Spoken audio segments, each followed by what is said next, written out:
వీక్షకులందరికీ నమస్కారం. దేశంలో మత మార్పిడులు సంచలనం సృష్టిస్తూ ఉన్నాయి.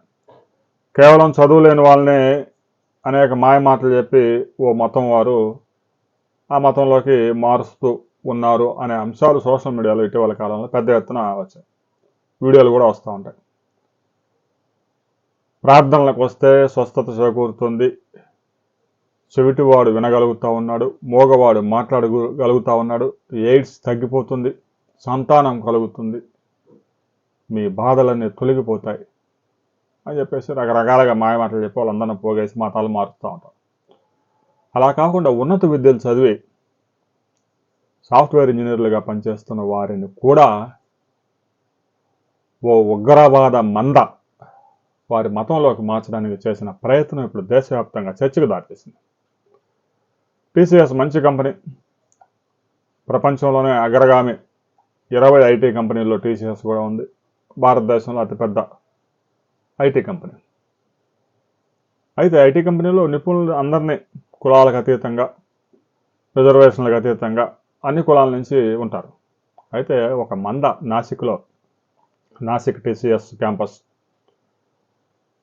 ఒక ఉగ్ర మంద, ఒక 7-8 మంది క్యాంపస్లో దాదాపు 5,000 మంది 6,000 మంది పనిచేస్తూ ఉన్నారు. హెచ్ఆర్ మేనేజరు, టీమ్ లీడరు, మరికొంతమంది. ఈ చెదపురుగులు ముందు 4 చేరతాయి, మొత్తాన్ని ఖలిస్తాన్ చేయాలి భారతదేశాన్ని మొత్తాన్ని అని చెప్పేసి మత మార్పిడికి పాల్పడతా ఉన్నాయి.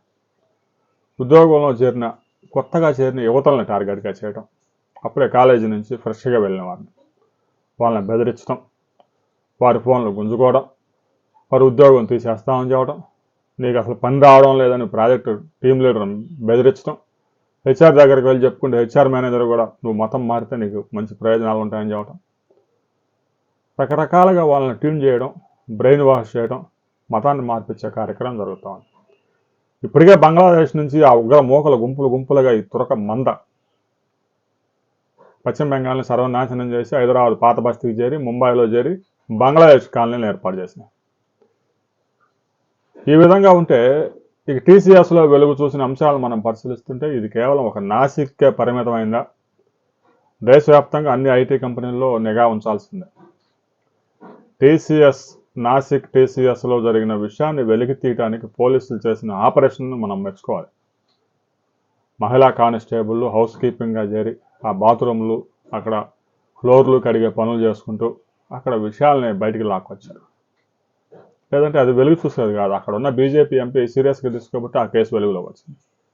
ఇలాంటి ఇష్యూస్ దేశవ్యాప్తంగా చాలా జరుగుతూ ఉన్నాయి. ఈ ఉగ్ర మందన గనక కేంద్ర ప్రభుత్వం సీరియస్గా తీసుకోకపోతే ఐటీ కంపెనీల్లో కూడా ఇలాంటి మత మార్పిడులు, ఉద్యోగులను వేధించడం, మతం మారకపోతే వాళ్ళ ఫోన్లు గుంజుకోవడం, ఉద్యోగం తీసివేయడం, ఈ రకరకాల అరాచకాలు ప్రైవేట్ ఇన్స్టిట్యూషన్స్లో జరుగుతూ ఉన్నాయంటే నిఘా లేకపోతే ఎలా ఉంటుంది? అంత దరిద్రంగా ఫీడ్బ్యాక్ కేవలం హెచ్ఆర్ మేనేజర్ నుంచి, టీమ్ లీడర్ నుంచే కాదు, ప్రతి ఉద్యోగం నుంచి తీసుకోవాల్సిన అవసరం ఉంది. ఇది కేవలం నాసిక్కే పరిమితమైందా? హైదరాబాదు, సైబరాబాదు, బెంగళూరు, పూణే, ముంబై నగరాల్లో కూడా కొనసాగుతూ ఉందా అనే దానికి సంబంధించి ప్రతి ఒక్కరు మీ అభిప్రాయాలు కూడా కామెంట్ చేయండి.